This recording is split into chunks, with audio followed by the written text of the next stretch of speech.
Fala galera, mais uma vez eu, Alexandre Magalhães, na resenha com Magalhães para falar dos times do futebol brasileiro dos campeonatos que estão em curso. Brasileirão 2024, 33ª rodada. Falta apenas um jogo, apenas um joguinho para terminar a rodada. Mas vai ser um jogo entre Flamengo e Atlético Mineiro. Isso. Os mesmos times que estão fazendo a final, ou que irão fazer a final neste domingo, dia 10/11. Bom, esse jogo Flamengo e Atlético Mineiro, para se falar alguma coisa, vai ter que se saber o resultado primeiro da Copa do Brasil. Porque dependendo do resultado, vai ter uma dinâmica diferente para um ou para outro.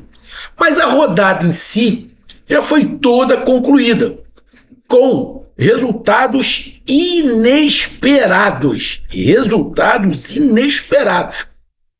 No caso de Flamengo e Atlético Mineiro, uma vitória do Flamengo no Maracanã será normal. Campeonato Brasileiro que a gente está falando. O empate também será normal. E até, quem sabe, dependendo da situação, o Atlético Mineiro venceu o Flamengo aqui no Maracanã, também vai ficar dentro de uma certa normalidade, dependendo das circunstâncias. O Atlético Mineiro no Campeonato Brasileiro não disputa nada, tem que abrir o olho só. O Atlético Mineiro só tem que abrir o olho, porque o Atlético Mineiro tem 41 pontos, e o primeiro time na zona do rebaixamento tem 36, é a diferença de 5. Então o Atlético Mineiro tem que se preocupar 5 para debaixo da tabela. O Flamengo está lá, brigando pelo título.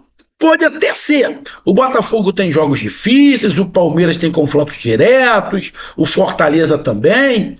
Não é muito fácil o título para o Flamengo, mas se garantir ali entre os 4 primeiros, brigar ali pela segunda posição, terceira posição, dá para o Flamengo.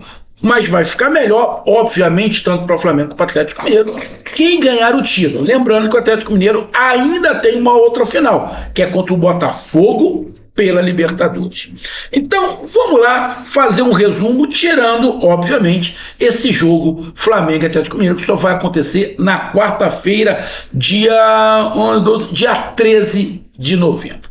Então eu peço a você, meu amigo torcedor brasileiro que acompanha o canal Resenha com Magalhães, eu peço que você curta, compartilhe, inscreva-se no canal, dê o seu like, ative a notificação, coloque seus comentários, entre no nosso WhatsApp, que está aqui embaixo na descrição do canal. Você vai lá do seu nome, o time que você torce, que eu coloco você no grupo do seu time, só para lembrar, para falar de futebol, não para falar de política e nem de religião. E se você quiser ajudar o canal a crescer, você pode ajudar através do Pix, que é o número do nosso WhatsApp, você pode ajudar através do Superchat, quando estiver fazendo lives, e você pode ajudar através do clube de membro do canal Resenha com Magalhães, aqui embaixo de azul. E agora você pode ajudar através do Valeu, que é esse coração com cifrão que está do lado compartilhar. Mais uma coisa, não deixe de se inscrever no canal, porque mais da metade da galera que acompanha o canal não é inscrito. Então dá essa moral pro canal, inscreva-se no canal. Então vamos lá, galera. Começamos com Internacional 2, Fluminense 0. Lembrando que a rodada teve jogo sexta, sábado e teremos na quarta. Foram 2 jogos na sexta, 7 jogos no sábado e apenas um jogo na quarta-feira, que é justamente Flamengo e Atlético Mineiro. E aí começou com Internacional 2, Fluminense 0. Placar normal. Um time melhor do que o outro. O Internacional briga na parte de cima e o Fluminense contra o rebaixamento. Normal a vitória do Internacional. Se acontecesse alguma coisa fora disso, na minha opinião, hoje seria surpresa. Ah, mas 2 times grandes. Pô, beleza, 2 times grandes. Mas o momento não é de grandeza do Fluminense. O momento do Fluminense é baixo.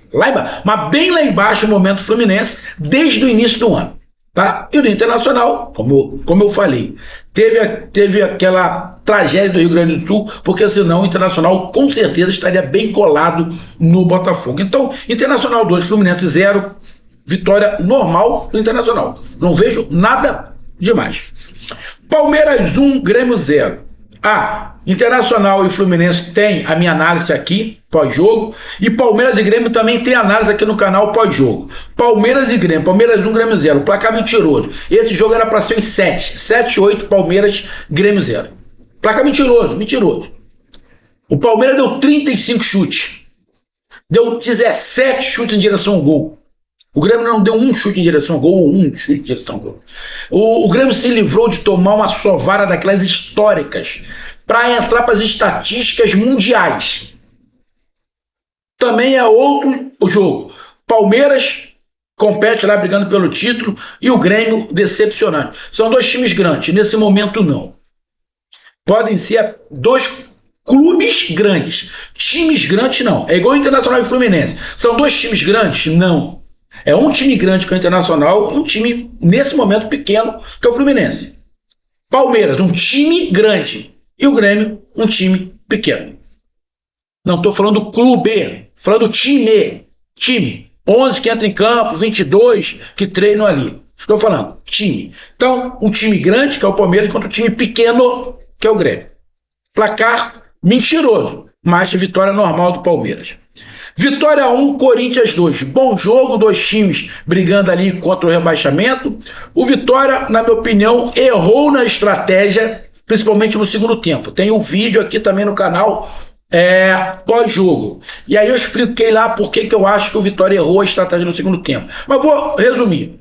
O Vitória estava na frente na tabela de classificação do Corinthians. O empate, apesar de ser em casa, não seria ruim para o Vitória. Vitória tentou uma situação que, se tivesse calculado melhor, não teria tentado, talvez tivesse com empate e hoje na frente do Corinthians.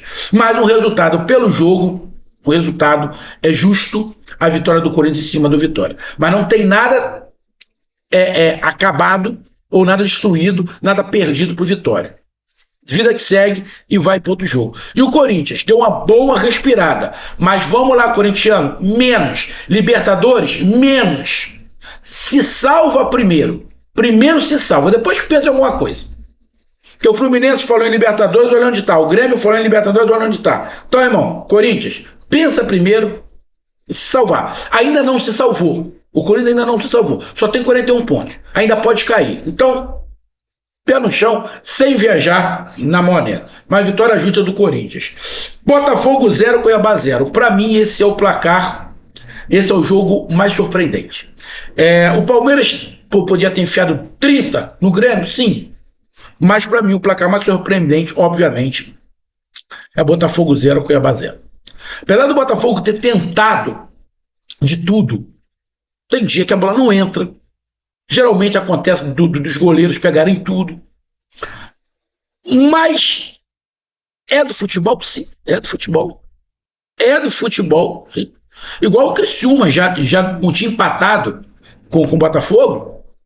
Ah, mas isso quer dizer que o Botafogo voltou a amarelar? Porra, menos. Ah, vamos lembrar de 2023. Pô, olha só, na boa. Qualquer analista, qualquer um, que fizer qualquer tipo de ligação do Botafogo de 2024 com o Botafogo de 2023, é porque não tem argumento para falar nada. Não dá para você vincular 2023 com 2024.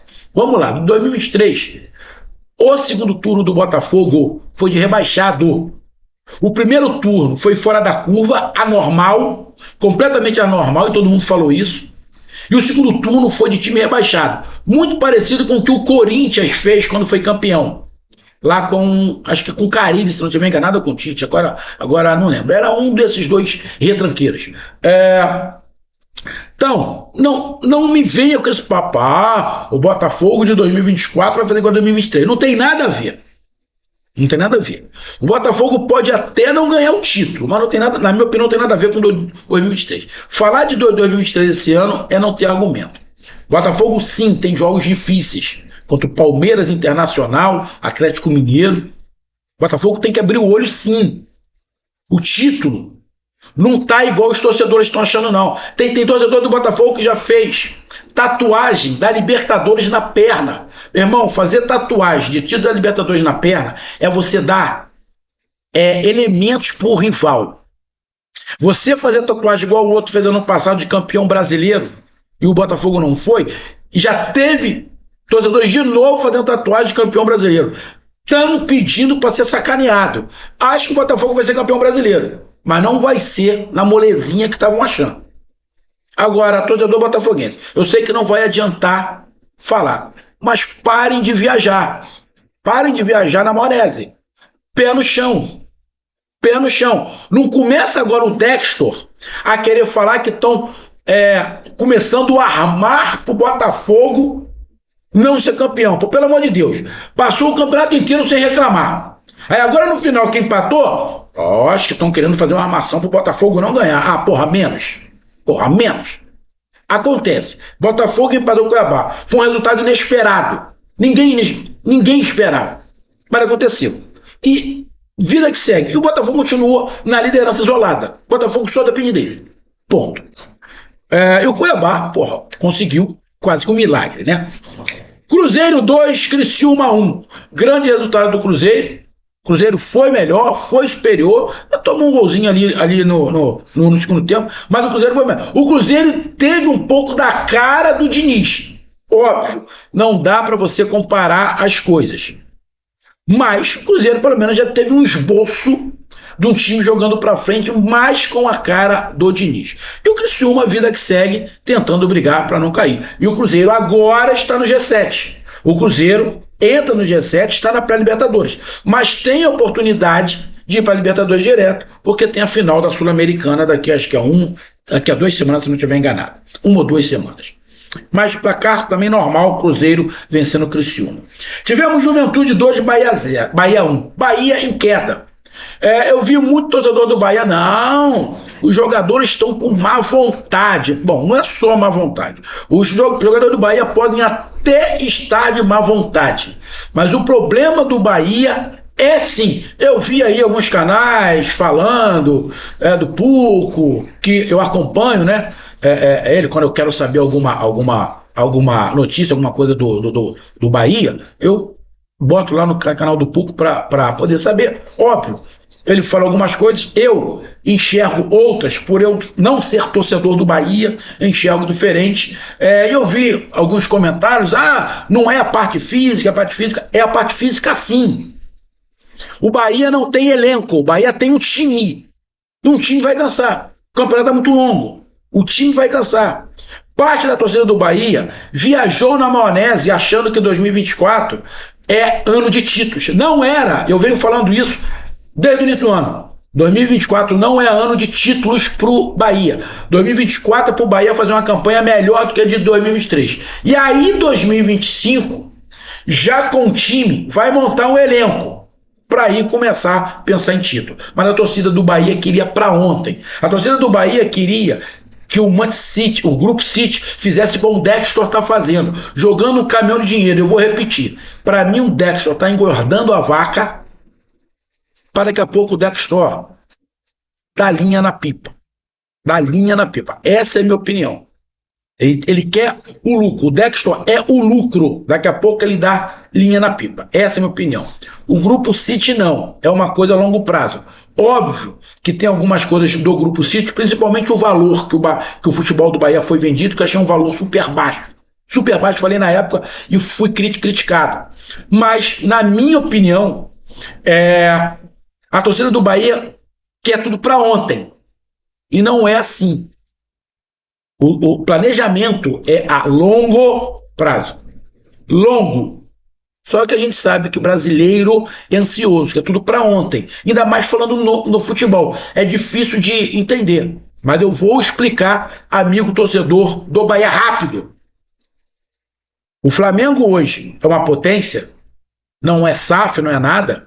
Mas o Flamengo ficou pelo menos 3, 4 anos só pagando dívida e tomando porrada e o time fazendo vergonha para a torcida, até se equalizar. Ou seja, o Grupo City tem que fazer a mesma coisa.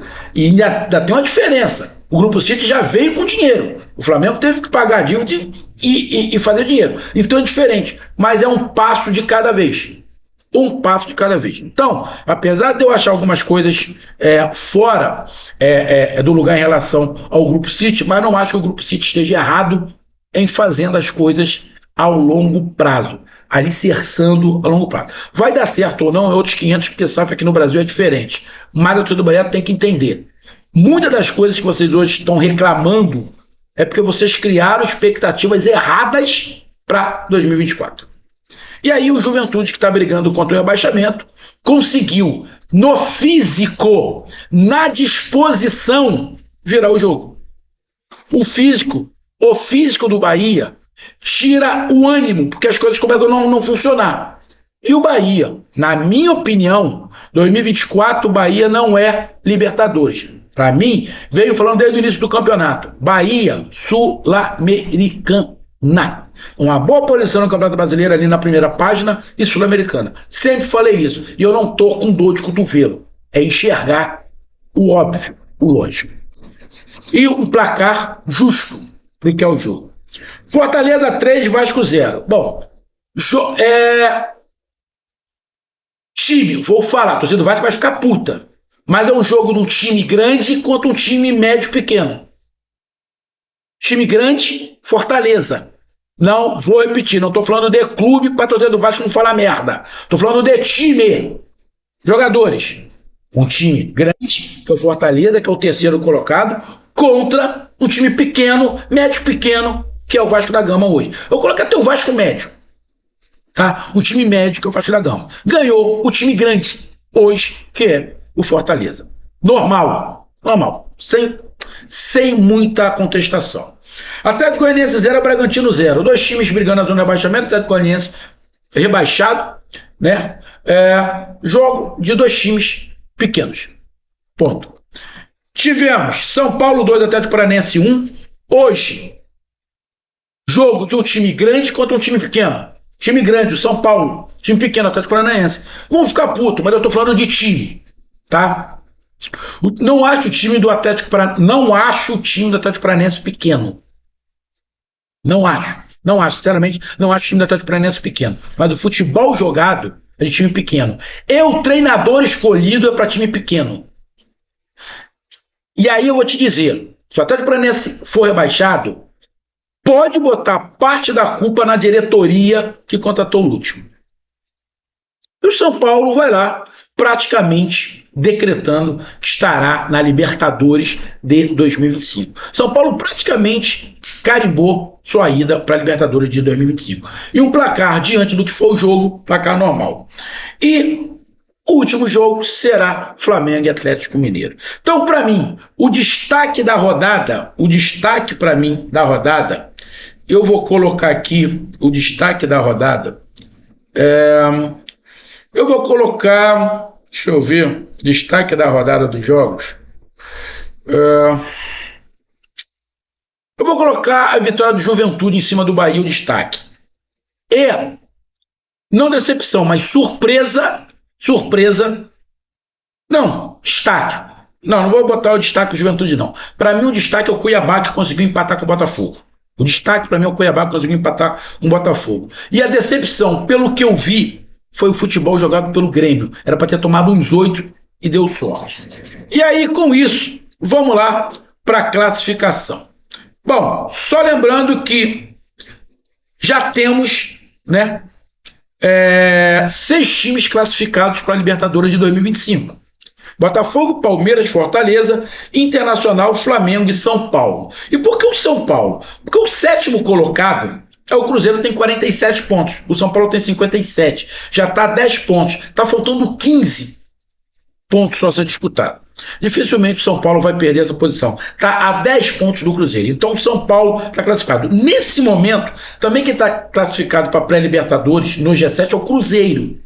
Mas isso pode aumentar, né? Pode virar G8. Aí entra aí também o Bahia. Então, nesse momento, G6, os 6 primeiros estão classificados para a Libertadores 2025. Então, primeiro colocado Botafogo, 68 pontos. Segundo colocado Palmeiras, 64. Terceiro colocado Fortaleza, 63. Quarto colocado Internacional, 59. Quinto colocado Flamengo, 58. Sexto colocado São Paulo, 57. Na sétima colocação, Cruzeiro, com 47. Oitavo é o Bahia, com 46. O nono é o Vasco, 43, o 10º é o Corinthians, 41, o 11º é o Atlético Mineiro, 41, o 12º é o Grêmio, 49, com 39, o Vitória é o 13º com 38, o 14º é o Fluminense com 37, o 15º é o Criciúma com 37, 16º é o Juventude com 37. Na zona de abaixamento, o Bragantino na 17ª colocação com 36, o 18º é o Atlético Paranaense com 34, o 19º é o Cuiabá com 29 e o 20º é o Atlético Goianiense com 26. Na minha opinião, Cuiabá e Atlético Goianiense já estão rebaixados. E as 2 vagas que faltam para a Série B estão sendo disputadas por Atlético Paranaense, Bragantino, Juventude, Criciúma, Fluminense, Vitória, Grêmio e, na minha opinião, Atlético Mineiro e Corinthians. Lembrando que o Atlético Mineiro tem 2 jogos a menos. Esse contra o Flamengo, que vai ser na quarta-feira, pela 33ª rodada, e um que vai ser jogado no sábado, na data FIFA, contra o Atlético Paranaense. E aí fica o Atlético Mineiro com todos os jogos em dia. Briga por Libertadores. Bom, o G6 para mim já está completo. Botafogo, Palmeiras, Fortaleza, Internacional, Flamengo e São Paulo. E aí vai ficar faltando pré-Libertadores. Nesse momento a pré-Libertadores está sendo disputada, na minha opinião, por Cruzeiro, Bahia e Vasco. Só que aí poderemos ter 2 vagas nessa pré-Libertadores. Nesse momento estaria Cruzeiro e Bahia. Então, cara, vida que segue, briga, muita briga por todos os lados. Neste domingo, saberemos quem é o campeão da Copa do Brasil, e aí provavelmente, se for o Flamengo, teremos mais uma vaga na Libertadores. Se for o Atlético Mineiro, não. Mas aí o Atlético Mineiro, né, tem mais uma final ainda, mas aí se o Atlético Mineiro não ganhar a Copa do Brasil, o Atlético Mineiro tem que abrir o olho. O Atlético Mineiro tem 41 pontos apenas. O Atlético Mineiro, nesse momento, está a 5 pontos da zona de rebaixamento. Tem que abrir o olho. Não dá mole. Depois diz que não foi avisado. Então tá aí o meu resumo. Um grande abraço, até mais. Valeu. Tamo junto. Fui.